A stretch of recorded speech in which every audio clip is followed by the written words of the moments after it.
Assalamualaikum warahmatullahi wabarakatuh. Perkenalkan, nama saya Muhammad Hafiz Hasan Ikramullah dengan NPM 2104011400103 dari Prodi PGSD kelas C angkatan 2021. Di sini saya akan mereview materi dari tugas 2 mata kuliah Pendidikan Pancasila yang diampu oleh Bapak Ludovicus Bomanswadu MPD. Di sini saya akan mereview 3 materi, yaitu yang pertama pengantar pendidikan Pancasila, yang kedua Pancasila dalam arus sejarah bangsa Indonesia, dan yang ketiga adalah Pancasila menjadi dasar negara. Materi yang pertama yaitu pengantar pendidikan Pancasila. Sebelum kita membahas lebih lanjut, perlu kita ketahui apa itu pendidikan Pancasila. Pendidikan Pancasila adalah mata kuliah pengembangan kepribadian yang menjelaskan tentang landasan dan tujuan, sejarah paham kebangsaan Indonesia, Pancasila sebagai sistem filsafat, Pancasila sebagai ideologi nasional bangsa dan negara Indonesia, dan Pancasila dalam konteks kenegaraan Republik Indonesia. Nilai-nilai Pancasila sebagai pandangan hidup bangsa sudah terwujud dalam kehidupan bermasyarakat. Sejak sebelum Pancasila sebagai dasar negara dirumuskan dalam suatu sistem nilai. Sejak zaman dahulu, wilayah-wilayah di Nusantara ini mempunyai beberapa nilai yang dipegang teguh oleh masyarakatnya. Sebagai contoh, yang pertama yaitu percaya kepada Tuhan dan toleransi. Yang kedua, gotong royong dan musyawarah. Dan yang ketiga, solidaritas atau kawanan sosial dan sebagainya. Munculnya permasalahan yang mendera Indonesia memperlihatkan telah tergerusnya nilai-nilai Pancasila dalam kehidupan bermasyarakat, berbangsa, dan bernegara. Oleh karena itu, perlu diungkap berbagai permasalahan di negeri kita ini yang menunjukkan pentingnya mata kuliah pendidikan Pancasila. 1.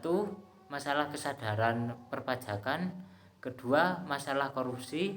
Ketiga, masalah lingkungan. Keempat, masalah disintegrasi. Kelima, masalah dekadensi. Keenam, masalah narkoba. Dan ketujuh, masalah penegakan hukum yang berkeadilan. Yang kedelapan, masalah terorisme.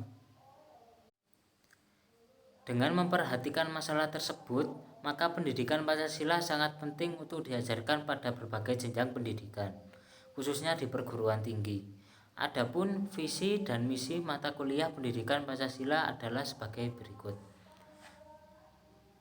Yang pertama adalah terwujudnya kepribadian sivitas akademi yang bersumber pada nilai-nilai Pancasila. Misi pendidikan Pancasila yaitu 1. Mengembangkan potensi akademik peserta didik dan menyiapkan peserta didik untuk kehidupan dalam bermasyarakat, berbangsa, dan bernegara. Yang kedua, membangun kebudayaan berpancasila sebagai salah satu determinan kehidupan atau misi sosiokultural. Yang ketiga, mengkaji dan mengembangkan pendidikan Pancasila sebagai sistem pengetahuan. Pendidikan Pancasila sebagai bagian dari pendidikan nasional mempunyai tujuan mempersiapkan mahasiswa atau calon sarjana yang berkualitas, berdedikasi tinggi, dan bermartabat agar menjadi pribadi yang beriman dan bertakwa kepada Tuhan Yang Maha Esa, sehat jasmani dan rohani, berakhlak mulia, dan berbudi pekerti luhur, memiliki kepribadian yang mantap, mandiri, dan bertanggung jawab sesuai hati nurani, mampu mengikuti perkembangan iptek dan seni, serta mampu ikut mewujudkan kehidupan yang cerdas dan kesejahteraan bagi bangsanya. Materi yang kedua, Pancasila dalam arus sejarah bangsa Indonesia. Yang pertama, Pancasila sebagai identitas bangsa Indonesia. Sebagaimana diketahui bahwa setiap bangsa manapun di dunia ini pasti memiliki identitas yang sesuai dengan latar belakang budaya masing-masing. Yang kedua, Pancasila sebagai pandangan hidup bangsa Indonesia. Pancasila dikatakan sebagai pandangan hidup bangsa, artinya nilai-nilai ketuhanan, kemanusiaan, persatuan, kerakyatan, dan keadilan diyakini kebenarannya, kebaikannya, keindahannya, dan kegunaannya oleh bangsa Indonesia dan dijadikan sebagai pedoman kehidupan bermasyarakat, berbangsa, dan menimbulkan tekad yang kuat untuk mengamalkan dalam kehidupan sehari-hari. Yang ketiga, Pancasila sebagai jiwa bangsa. Sebagaimana dikatakan von Savings bahwa setiap bangsa mempunyai jiwanya masing-masing, yang dinamakan Volksgeist, jiwa rakyat atau jiwa bangsa. Pancasila sebagai jiwa bangsa lahir bersamaan dengan lahirnya bangsa Indonesia. Pancasila telah ada sejak dahulu kala itu bersamaan dengan adanya bangsa Indonesia. Yang keempat, Pancasila sebagai perjanjian luhur.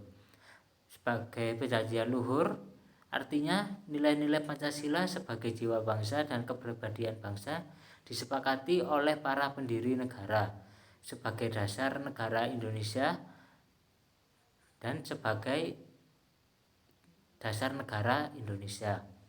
Yang kelima, Pancasila sebagai kepribadian bangsa Indonesia. Artinya, nilai-nilai ketuhanan, kemanusiaan, persatuan, kerakyatan, dan keadilan diwujudkan dalam sikap mental mantap dan tingkah laku serta amal perbuatan dari bangsa Indonesia. Materi ketiga, Pancasila menjadi dasar negara. Ideologi merupakan kumpulan konsep bersistem yang dijadikan asas pendapat yang memberikan arah dan tujuan untuk kelangsungan hidup. Ideologi juga diartikan sebagai cara berpikir seseorang atau suatu golongan. Ideologi dapat diartikan paham, teori, dan tujuan yang merupakan satu program sosial politik. Komponen penting dalam sebuah ideologi yaitu sistem, arah, tujuan, cara berpikir, program sosial, dan politik. Tantangan yang paling dominan dewasa ini adalah globalisasi. Globalisasi merupakan era saling keterhubungan antara masyarakat suatu bangsa dan masyarakat yang lain, sehingga masyarakat di dunia menjadi lebih terbuka. Dengan demikian, kebudayaan global terbentuk dari pertemuan beragam kepentingan yang mendekatkan masyarakat di dunia. Selanjutnya, Pancasila sebagai sumber. 1. Sumber historis Pancasila. Nilai-nilai Pancasila sudah ada dalam adat istiadat, kebudayaan, dan agama yang berkembang dalam kehidupan bangsa Indonesia sejak zaman kerajaan dahulu. Kedua, sumber sosiologis Pancasila. Nilai-nilai Pancasila atau ketuhanan, kemanusiaan, persatuan, kerakyatan, keadilan secara sosiologis telah ada dalam masyarakat Indonesia sejak dahulu hingga sekarang. Yang ketiga, sumber politis Pancasila. Sebagaimana diketahui bahwa nilai-nilai dasar yang terkandung dalam Pancasila bersumber dan digali dari lokal wisdom, budaya, dan pengalaman bangsa Indonesia, termasuk pengalaman dalam berhubungan dengan bangsa-bangsa lain. Sastra Pratejo menerangi beberapa karakteristik kebudayaan global. Yang pertama adalah berbagai bangsa dan kebudayaan menjadi lebih terbuka terhadap pengaruh timbal balik. Yang kedua, pengakuan akan identitas dan keanekaragaman masyarakat dalam berbagai kelompok dan pluralisme etnis dan religius. Yang ketiga, masyarakat yang memiliki ideologi dan sistem nilai yang berbeda bekerja sama dan bersaing sehingga tidak ada satupun ideologi yang dominan. Yang keempat, kebudayaan global merupakan sesuatu yang khas secara utuh, tetapi tetap bersifat plural dan heterogen. Yang kelima, nilai-nilai hak asasi manusia, kebebasan, dan demokrasi menjadi nilai-nilai yang dihayati bersama, tetapi dengan interpretasi yang berbeda-beda. Sekian dari saya, jika ada kurang lebihnya saya mohon maaf. Saya akhiri, wassalamualaikum warahmatullahi wabarakatuh.